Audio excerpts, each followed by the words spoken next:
formerly of the BC Fires. And it's really nice to see such a great representation of your community.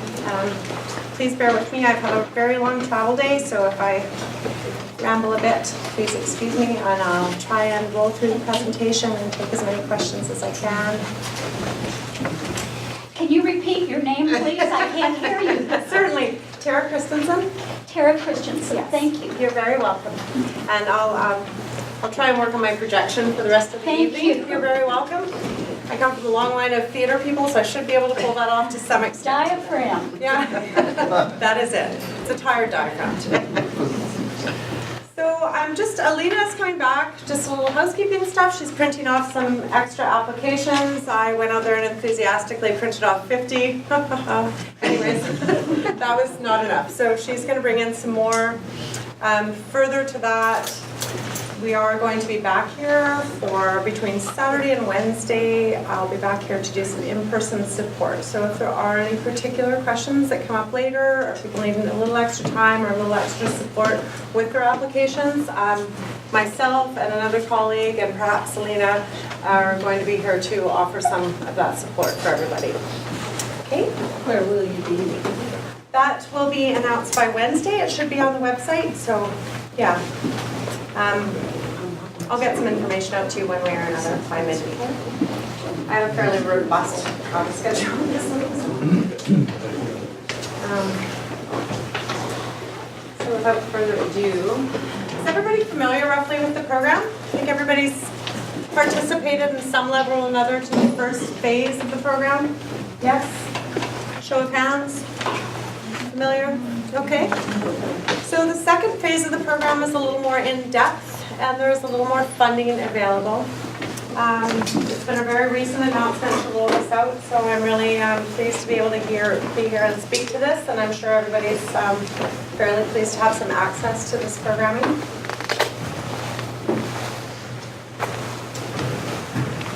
And as we said, the one-time $1,500 financial assistance is really just to sort of get people through a very difficult time.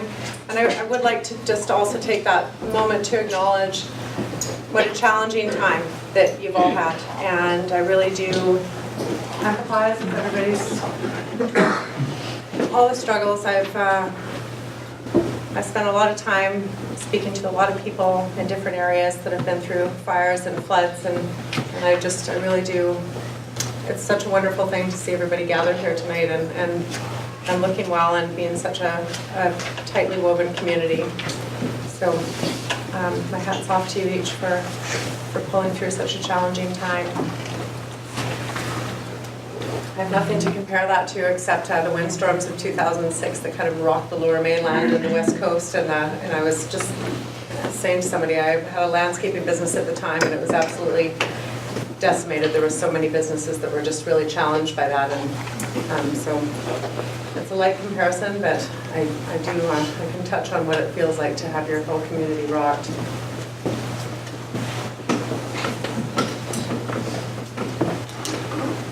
Is everybody fairly familiar with what's coming out in terms of assistance? No? Okay. So what the phase 2 is, and I'm sorry I can't make the projector available to everybody.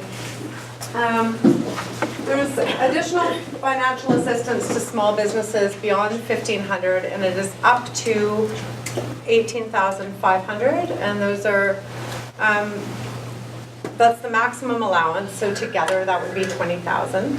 So that is there to basically hopefully support some of the rebuilding, some of the debris cleanup, some of your operational costs, funding, tool rentals, whatever it is that your business needs to keep operational or to regain an operational state. And please feel free to shoot a hand up in the meantime if you have a question. We don't have to hold your questions until the end of the evening. I'll try and work through and attend to people's questions as they come up, if that's comfortable. So we have paper applications, of course, that most of you have, and some of you will have more. Not-for-profit applications will also be available online. And as I indicated, we will be back from Saturday until Wednesday. Those times and locations should be up on the website live by mid this week. And you can come in with your particular questions and we can try and do our best to answer that. What we really want to encourage at this stage of the game is for just to not self-exclude based on I'm not sure if I can, I don't know, but just to move forward with your applications as best you can and come for that support, and we can answer specific questions as we go along. And I'll go through the application a little bit one by one too after this exhilarating PowerPoint. Are these applications online now? They are not online yet. The not-for-profit will be online. I'm not sure about the small business when that will be out, but we should have more information by mid this week. Once we send the application in, is there going to be any dialogue back and forth, or should I just send it in and we'll keep our fingers crossed and that's it? No, there's typically dialogue back and forth. So if there are nuances to your specific application that need to be asked, then the administrative team will call and ask about what those are. And we also, I think one of the most important things on this application, all of them, is this piece on the back that says have your say. So that, and we have this one little piece of paper, that have your say, and if you want to attach several pieces of paper, small novel, please do. This is your opportunity to really speak to your unique situation and to have your voice heard. That's why it is there. Please, please, please make use of it. The application does allow for yeah, sure, these are not for profit, and I know there's some more small business ones coming. So yeah, and the nuance cases, there will be specific, they'll call you to talk that out with you. Yeah. So the minimum requirements to apply, we have up on here. So I'll just go through them. It's basically the standard idea of what makes a small business in Canada. So 50 employees or less. So under 50 employees, probably I would expect a lot of the businesses here are owner-operator, micro-entrepreneurship, 6 employees or less, something like that, 10 employees. So be located within the regional district of Kootenay boundary. Have been in operation before April 26th. So before the flood initiation day was announced, you have to have been in operation prior to that. And as of the spring flooding in 2018, have been made financially vulnerable as a result of losing money to the floods. Yeah. Excuse me? Yeah. Number 7, have the business be their primary source of income. It was my primary source, but I immediately, the day after the flood, I went and got a job. Yeah. Will that affect? No. Okay. So, yeah, I mean, and that, of course you would. That makes total sense. So, the primary income, which I understand is a very big question, it is always a very big question. Your business does need to be your primary income. So, My husband makes a lot of money, but Are we gonna run into this with like what the DFA did to us was, once we appealed it, they said I made too much money, so they couldn't help us, even though I because I have a was, full-time job. So is that gonna affect that? So I think what's probably best in your case, and I was just speaking to somebody else like that too, is maybe that particular situation, if you want to come in when we're doing in-person support, and we can sort of look into that a little more deeply. Yeah, a lot of people here have multiple things they do to earn a living. Yeah, So the flood impacted all of us, yeah, period. And Yeah. we're farmers. That's a useless item on that list. what's Might that? have a business be your primary source of income. Okay, Everybody here is devastated, period. I absolutely understand that completely. So, in speaking to that, the primary source of income is basically, and I completely understand Vancouver Island is a very similar sort of feel, and that people have a job and 2 businesses and so on and so forth. So again, have your say on the back of the application, and then where those numbers come together. So if you have 3 small businesses and they're all earning equal amounts, then that's going to get looked at and things will be sorted out from there. And that will all be taken into account, and that's part of your application. So, Talking about 2, 3 small businesses, do we need to fill up a separate application for each business? Because like I have a seamstress business and I have a render business. Yeah. Do I need to fill up 2 applications? And which one we were considering what the primary income? I think the amounts that you do are going to be, like I said, they're going to be taken together. They were both primary. Okay, well then those will probably be looked at as such, so that will be like one large income. But that is one of those cases where I would just really proceed. My best thing I could say is proceed with your application. I would not self-exclude based on ideas that you might have about whether or not you will be accepted or will retain funding. I would just move ahead with filling out the application, and if you would like to come in when we're in here for in-person support and have a little more in-depth look at that with myself and my colleagues, then that is probably the best way to move forward with that, and then we can sort of look at those questions. The application for each business separately or one application supposed to? One of them were over 10 years and one of them were under. How do you Yeah. answer to that question? Do you feel like you can combine both of those do you have those listed as 2 separate businesses, or are you sole proprietorships? No, they're both separate. Okay, then I would probably list 2 separate applications, bring them in, and then we can look at that. Does that make sense? Okay. Okay, and when is there going to be personal help? Saturday through Wednesday, and that will be announced by midweek on the website where exactly we're going to be, but I'll be here Saturday through Wednesday. Yeah, Thank you. yeah, Midweek this week. midweek this week, yes, yeah. Do we need appointments for that? There will, I think, be appointments, and all those details should go up on the website. And it may be live by Tuesday or tomorrow, but I would say probably Wednesday. And so all that information should be on there, and I will also get information out to Alina at our local office, and she can, so that you can phone there for that. Okay. And I've lost my PowerPoint. Good.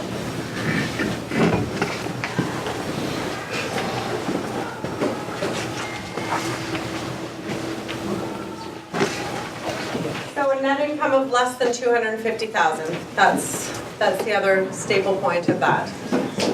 Is that based on last year, or if you have draft financials that show because the flood year is severely impacted, will that be considered? I'm sorry, can you repeat your question? Sorry. Say your year end was the end of May. Yeah. Well, the flood was 2 weeks before that, and you had a decent year. But Yeah. your next financials are gonna look like hell. Yeah. So basically, in order to be a small business in Canada, you have to have an annual revenue of less than 250,000. When you are in excess of 250,000, you're then moving into the medium business territory. So, You were 260 last year, and next year you're gonna be negative 260. okay. So is that one of those questions you want to bring out for some in-person support so we can look at those numbers? Okay.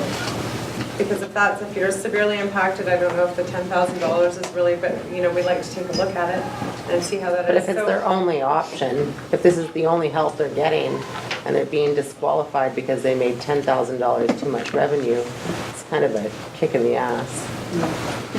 I think that I really want to point out that these are general guidelines, the minimum requirements to apply, and Okay. they're based on what is a small business. What is a small business according to federal law, provincial law, and according to any studies you're going to do in business. So, but I think for those specific cases, I really, to have your say, yes, we had a really banging year where we made 260,000, now we have made nothing, is really an important factor. I really can't stress this enough. It's a really important part of the application. So, and I do understand there's a bunch of really difficult questions, and it's a really difficult time, and I'm really going to do my very best. A lot of us have had experiences with the DFA that weren't nice, and this became kind of black and white through the DFA. Yeah, But what you're saying is, hey, we'll look at each case, and we'll create some flexibility in there, and that actually helps us a lot. Yeah, I think, okay, thanks, that's great. That's what I meant. That was nicer. That's what I I was meant. gonna go. Like, I gotta get back to Kelowna now. We want help. No, I totally understand, and I really, like, this is the important part. There's been a lot, I mean, through the BC fires, there were people that they had their business, and they didn't live in some of the fire-affected areas, but they had their business there. And there's too many nuances to be really black and white. I mean, the gist of it is we want to be able to keep people from falling too far behind. It is the purpose of Red Cross relief funding, disaster relief funding, is to be able to, so when it comes to primary income, and the example that I will give is the year that we had windstorms through the coast, and I only had my landscaping business. I was super vulnerable. I lost a ton of business, right? If somebody has a tree through their house, their landscape is not all that important anymore. This year, I have a job right now with Canadian Red Cross. I still work in landscape and nursery. If something were like that to happen, I'm not as vulnerable. I still have something that can keep me afloat, it's not as nice. Maybe I wouldn't have as much. Maybe I still would be struggling. Does that make sense? So there are pieces that we can look at. It's really important that you just show up with everything. Self-exclusion is what we really want to avoid, and have people be able to really present what is the truth of their situation as best as they can, and then we can look at each case. Each application is received and looked at individually. It's case by case, application by application. So We've all benefited by the Red Cross hugely this year. For that, we're all grateful. that's really, really, yeah. It's pretty much all the help we've had. So Yeah. I didn't mean to sound harsh. You don't at all. You do. I really, really, I do empathize so greatly, and that is what makes getting up at 4 o'clock this morning and flying and driving awesome. Yeah, it's a great thing to be a part One thing we shouldn't lose sight of, though, everybody, is that we have an MLA that worked from the 22nd of July to the third week of November, non-stop, trying to get downtown businesses help. And I think Linda needs a real pat on the back for that, because she did pull it off, and we didn't think she was going to be able to. It's pretty awesome. You've done some really interesting stuff, and some really innovative stuff has come out of a lot of the meetings around developing the downtown business core, and some real community-based economic development. And it's been really interesting to read. It's been really interesting to look at. Economic development is really important to me, and I just think it's been really, it's a terrible, terrible thing for a community to have to go through, and to be able to, like I said earlier, come together and be interested in building back better and moving forward it's really quite impressive. Asking more or less on behalf of someone else, if this person happened to mention to me that they lost a ton of business this year, not because they were directly flood affected, they aren't downtown, they're a little bit out, just a little bit away from the core, but the tourism was down so much. So should they be applying? Absolutely, yeah. All the things that come into that, road closures, lack of tourism, all that, everything. It's going to affect everyone and every business in a completely different way, in a completely individual way. So absolutely, I just apply, and please tell your friend to apply. That absolutely makes sense, because that was a lot of the part of the fires too. People aren't going to go. They don't want to go. They don't know that anything's open. So that is a huge effect.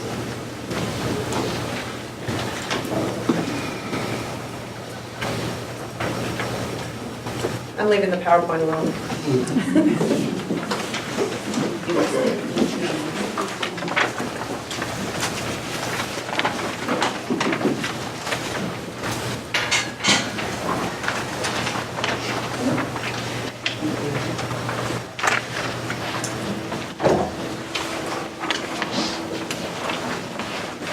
I think I've just lost my connection.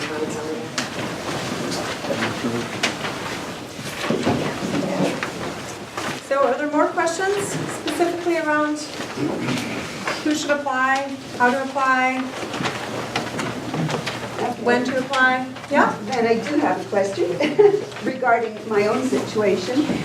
We have a rental in South Ruthel that the basement filled up with water, ruined the hot water tank and the furnace. But we do not earn the majority of our income from that rental. But the key here is that if this rental were down at the coast, it would be the majority of our rental, of our income, I mean. Yet it seems we can't apply, it doesn't apply here. Do you understand what I mean? If we were living down at the coast, that house would be, we'd be able to get all kinds of money for rent. Oh, down the coast, like on that. Yeah, and then I could fill this out, and yeah, I mean, the same house down there, it's way better. Fill out the form there, I think you qualify. Yeah, I think it's all fairly relative.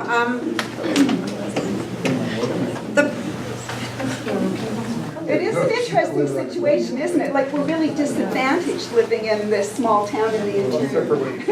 What moved to the coast? You have paid $2 million. Yeah, you would have paid $2 million for your Yeah, right.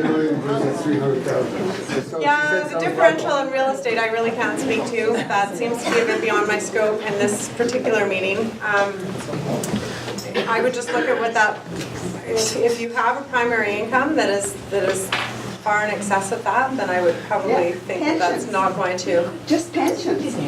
Well, then that's a very different thing. So old age pension, social assistance are usually considered exempt.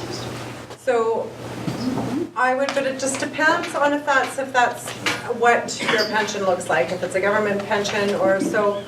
That is one of those situations where I would look at applying and just see what that looks like. I mean, there are people that have old age pension and also have a business. Old age pension is not anything that really would be considered a primary income. It's not really. It possibly isn't. So, well, I would just, it's going to keep going back to have your say. It's a really, really important piece of that because there may be really specific things like that. So, okay. I noticed one of the questions within the application is talking about business interruption insurance. Yep. And there's a yes, no, I don't know. How about a decline? Then I would, make your own little box for that and just, absolutely. Because what was a flood resurface, what was back up? And then if you claim that, then it would sewer back up and you would flip it back and forth and say no to everything. Yeah, so what we're trying to ensure there is to not be duplicating the service. So if you're declined, then we're in no duplication of that service. Make your own and And on the back. have your say. So, Thank you. you're welcome. On page 5, one of the questions has the small business applied for or received financial assistance through the DSA program? Well, we applied, but we didn't receive, so how do you answer that question? Yes and no? Just exactly like that. Yes and no? I applied, but I didn't receive. Okay. Yeah, that would be the appropriate answer for that. Absolutely. We get back to the form because we didn't get any forms for small business. I got one for. Yeah, my partner in crime, Alina, has gone off to print some more off, so she will be coming back with them. Okay. Absolutely. We can go through this. We can go through this, but I keep losing connection. But I can promise you that all the information on here is on here. Okay?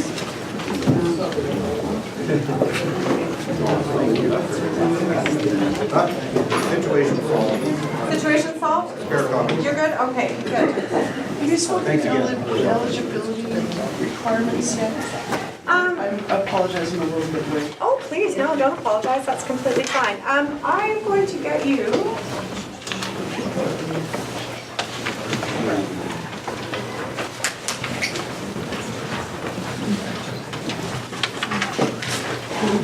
In their eligibility requirements. Failing that, Alina will be back with some more. Oh, there we are, on the back there. Okay, do you have a specific question for me? Well, according to DFA and everybody else who's supposed to be able to help us. Yeah. I didn't have overland flood protection. Okay. Insurance. Yeah. My insurance company said there's not a snowball's chance in hell they would have ever offered it to me. And yet DFA says to me because otherwise it's I'm somehow magically supposed to have because of it. And I'm not eligible for this. Is this going to be a big deal? I don't think so. I would just encourage, I can't really speak to what DFA is. I'm just not going to speak to that. However, definitely not having insurance leaves you in a vulnerable place. So I would say that that's really, you should apply. I have it is. You should have run right just run right out of the city. Not as of yet, no. Yeah, submit your application and then it'll get reviewed and then someone will get back to you. Timelines, I just really want to be cautious of that.